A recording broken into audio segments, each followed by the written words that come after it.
Mr. Chairman. Tom, thank you very much for giving us a great example of what a filibuster is. Let me ask you a couple of questions. You referenced my father's bill in 1984, 501, House Bill 501. The ponds, the evaporation pits that were being used. The industry claimed that there would be, along with the Chamber of Commerce, claimed that there would be an advent of 200,000 jobs because of the drilling of the Marcellus and Utica Shale. And now, because of what you just mentioned, as a matter of fact, you just mentioned in Washington County where the individuals drilled their vertical well, that we're finding out now that because of an injection well there, the safe area of the state, according to the ODNR and the industry, we now have valid proof that there are earthquakes in that section of the state. Are you aware of what's going on there, A, and then B, with the fact that you needed to be brought to the legislature because of 501, because the industry was in fact just dumping the brine, so-called brine, and the chemicals in these ponds. Why should we trust you now?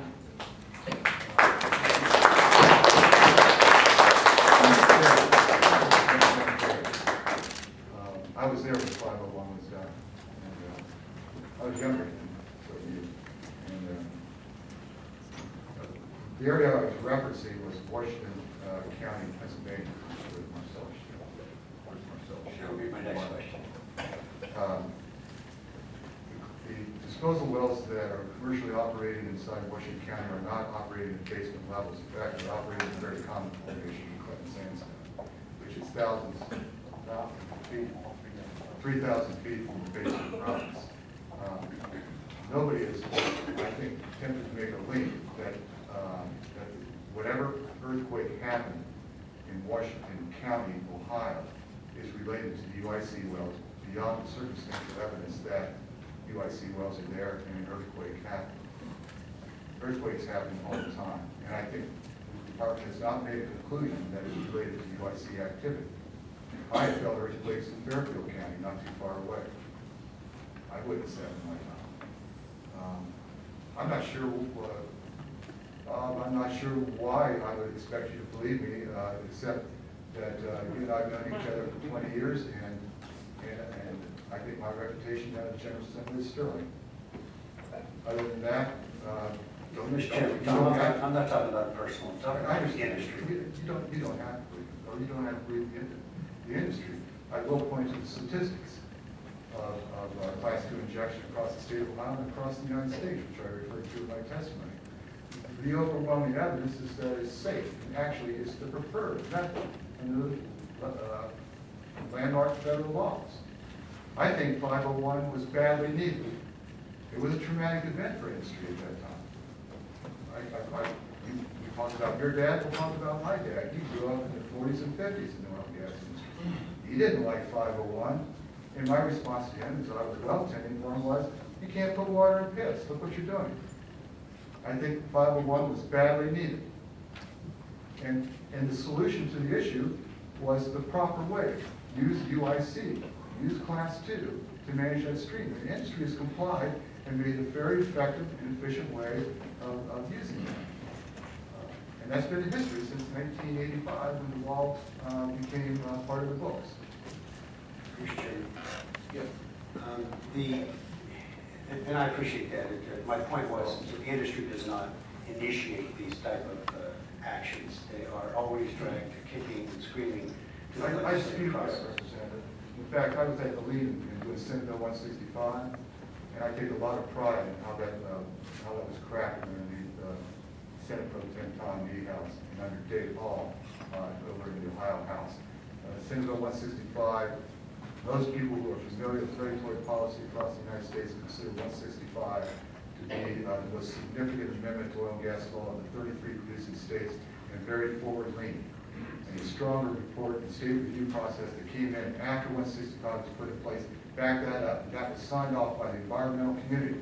We also had representatives on that review team who were opposed to 165 when it was being considered in the last General Assembly.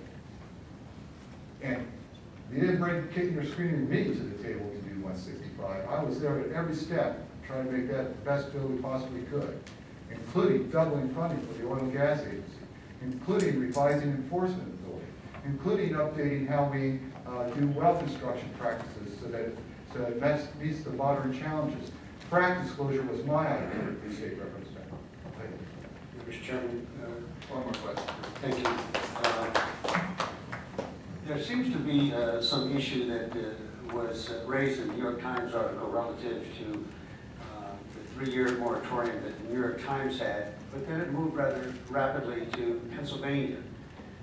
Pennsylvania now bars any injection into their wastewater treatment plants for A, the unknown chemicals in some cases, B, the possibility of radiation that is not being looked at, reviewed, and C, they have then decided that they have banned the use of that and the disposal of it in the wastewater treatment plants, and then they ship it to Ohio. Why would you not support the same moratorium that we're offering to at least find out what all those chemicals are doing to the people in the state of Ohio? Sure.